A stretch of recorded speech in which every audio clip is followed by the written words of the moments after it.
Across the Persian Gulf, dawn is now breaking. For Americans there, another night of danger is passing.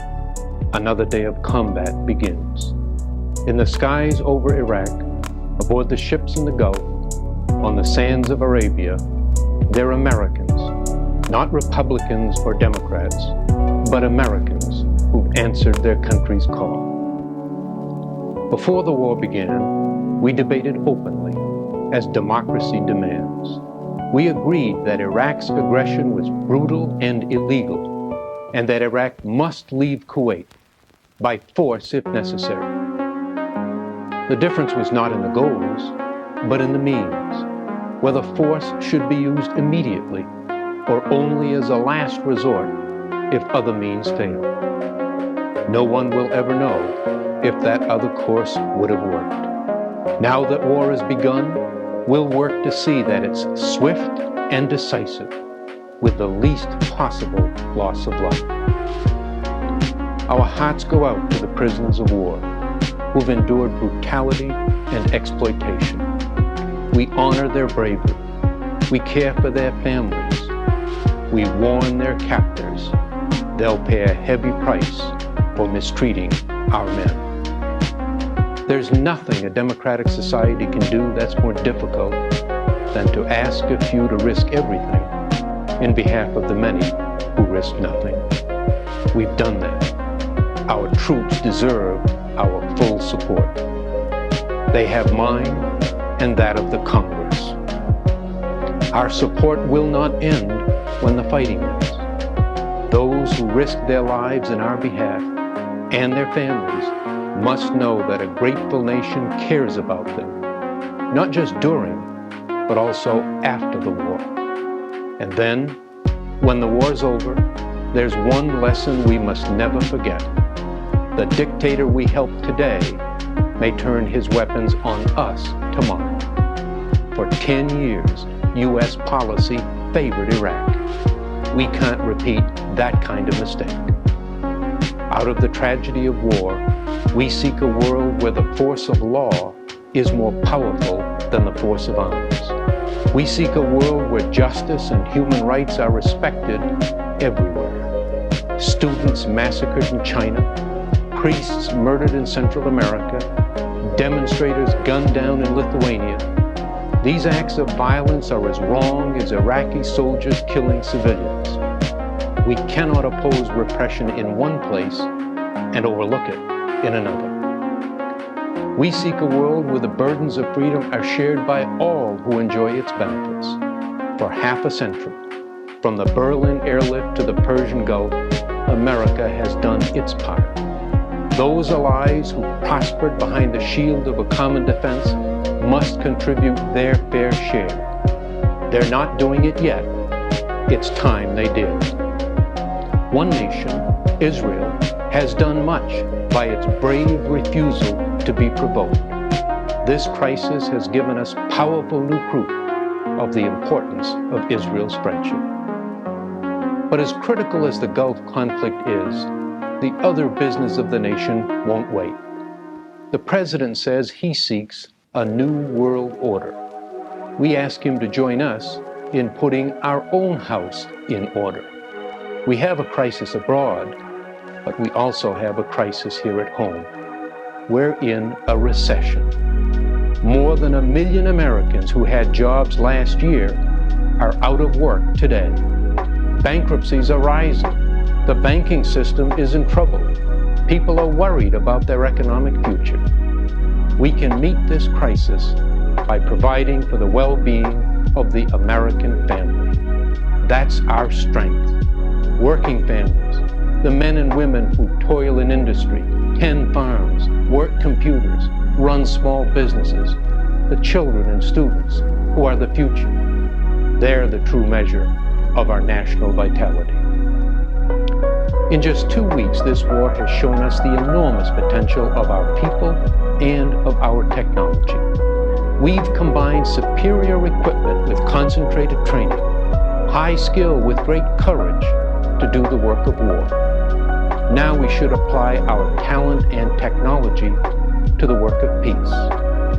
If we can make the best smart bomb, can't we make the best VCR?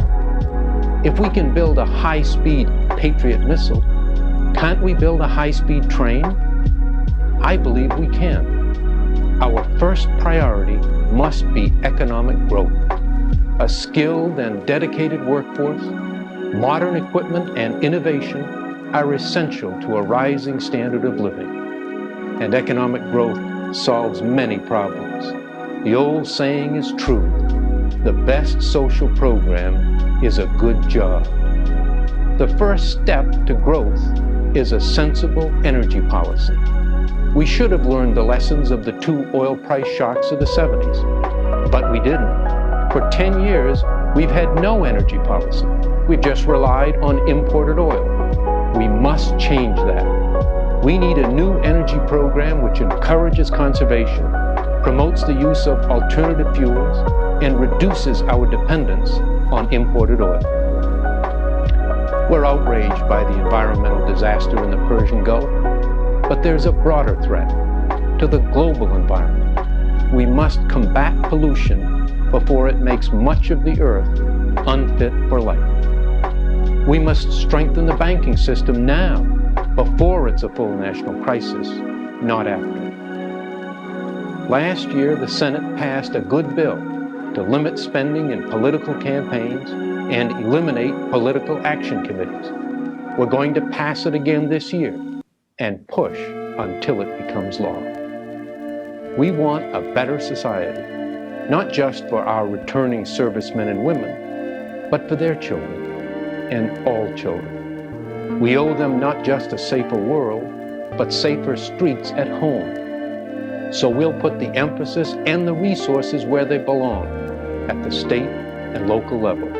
That's the front line of the war on drugs and crime. We'll provide care, food, and early education for the millions of children who don't get them. We spend more on health care than any other country. We get the best of care, but only for those who can afford it. That leaves out a lot of Americans. 37 million don't have any health insurance, and we don't have any policy on what will be the crisis of this decade: long-term care for the elderly. We can provide better health care at less cost. We all have to do more with less. Your families have to. Government must do the same, to be more careful with your tax dollars. For 10 years, we've had record budget deficits and record trade deficits.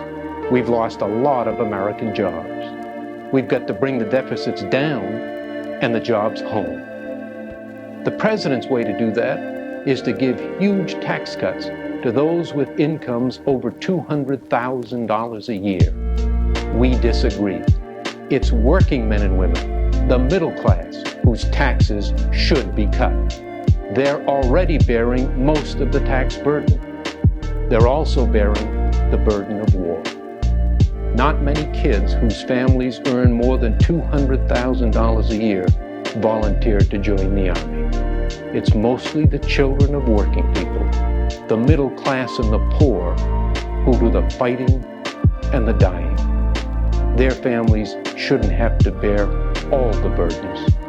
What they need, what all Americans need most of all, is opportunity, the chance to succeed through hard work.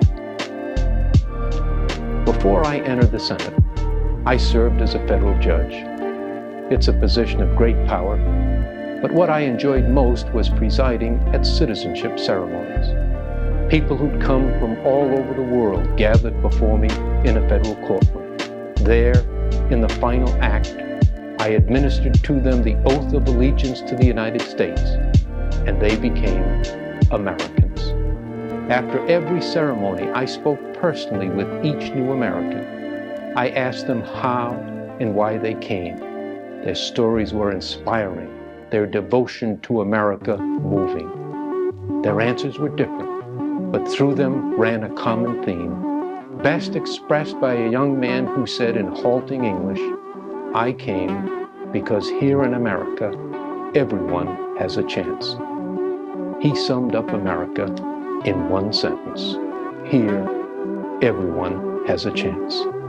I know that's true. I know that in America you can go as high and as far as your talent and your willingness to work will take you. That means there must be a quality education for every American child.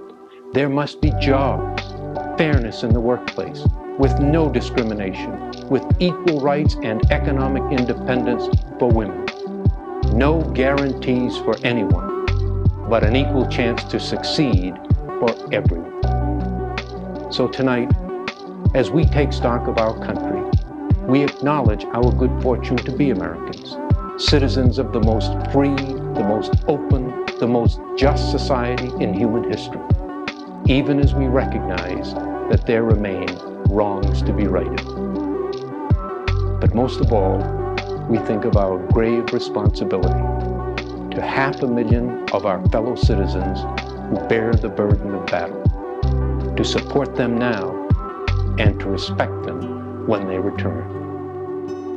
I think tonight about a young airman from Winslow, Maine. I met him in December in Saudi Arabia. He has 4 children, including 1-year-old twins. He hadn't seen them for months and didn't know when he would. But he didn't complain. He was quiet, but it was the quiet strength of someone committed to his country and his duty. Our duty now is to support the men and women serving in the Persian Gulf, to work and pray for their swift and safe return home, and to build an America worthy of them and their children. May God bless and watch over each of them. Thank you and good night.